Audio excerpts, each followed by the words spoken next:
actually, LeBron was probably the best young leader I've seen. And I was kind of jealous of him because he got to do stuff I could never do. Like, coach would be like, hey, man, we practicing the 10. LeBron would be like, no, we practicing 12. All right, practice the 12. And I was like, God damn, like, he get to bring his family members on the plane and people on the plane. So I was like, I've been a man for a long time. I never really had this much power. So what did you think about playing with LeBron was going to be like? And then what was it like when you actually got there? I wish would have met 2 years earlier. Because we were actually in number one. We were number one seed. You were the number one seed in the playoffs. Yeah, I was a role player, and then Big Baby broke my hand.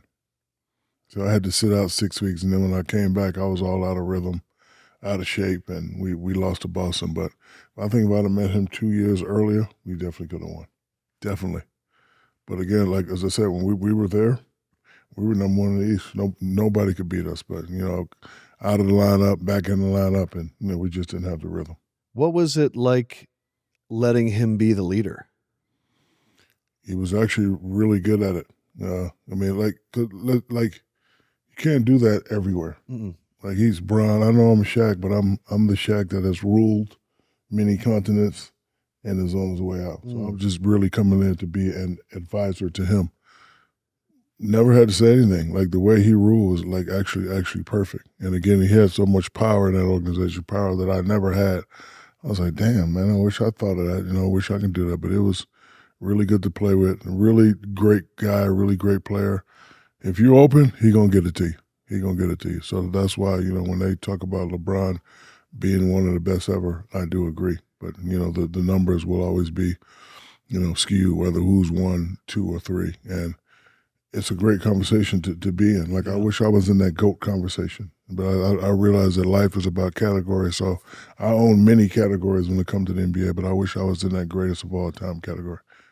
When you come to a new team, because you're so big, you're bigger than life, is it like on somebody like LeBron to kind of establish how everything works?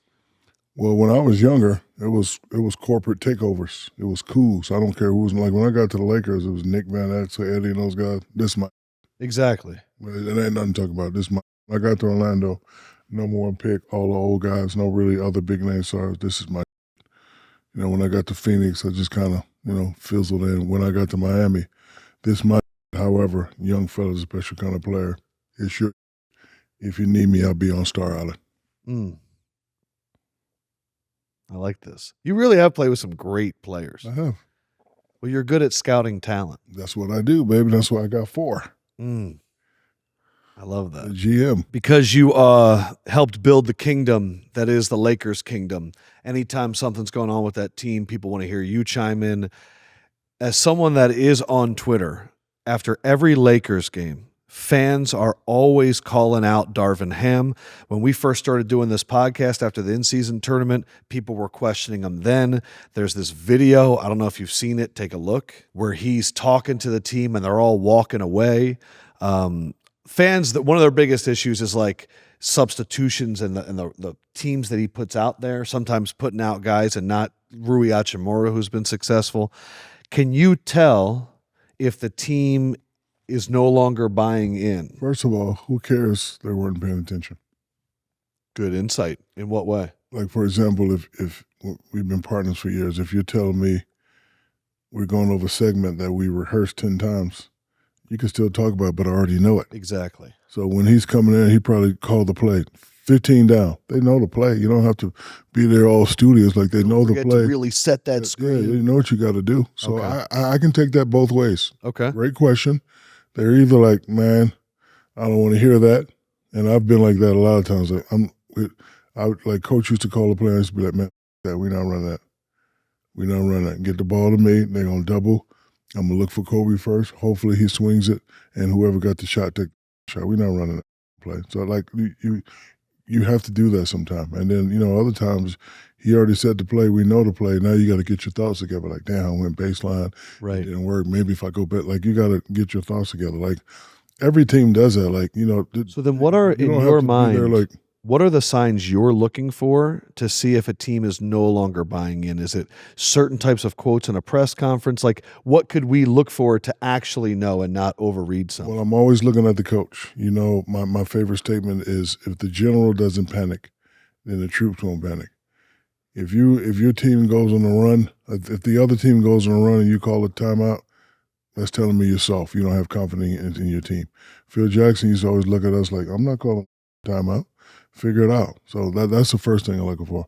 Second thing I'm looking for is, when it's an out-of-bounds situation where a bucket is needed, I'm looking at the play call. Like, okay, did he call the right play? Did they execute the play?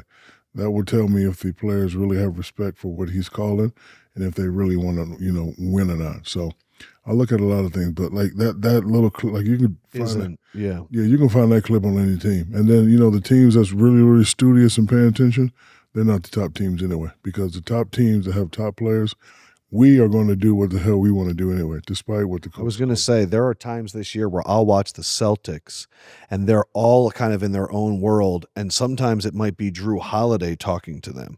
Like you'll see the players sometimes take that over too. You're right. Cause these are grown men. We're not in college. This isn't a classroom anymore. And then you practice and then shoot around. So, and then this is going into the playoffs. The muscle memory is there. When you call a play, I already know what I got to do. I don't have to sit there the whole 60-second time when I watch you draw the play. I know the play.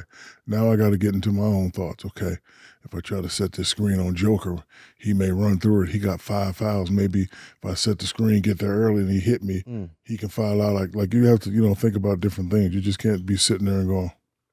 But the follow-up Lakers question is, do you think Darvin Ham will be there more long-term, or do you think it might be coming to an end? What's your vibe? I don't like talking about coaches. I know. Don't know. I don't have any idea. However, if the Lakers lose, changes will be made. I know that for a fact. That's just the way the Lakers operate. They don't accept that stuff. That's just the way they operate. This storied franchise, historical franchise, and we're used to winning. We're all about winning, and ever since that bubble championship, it's been kind of up and down. So changes will definitely be made.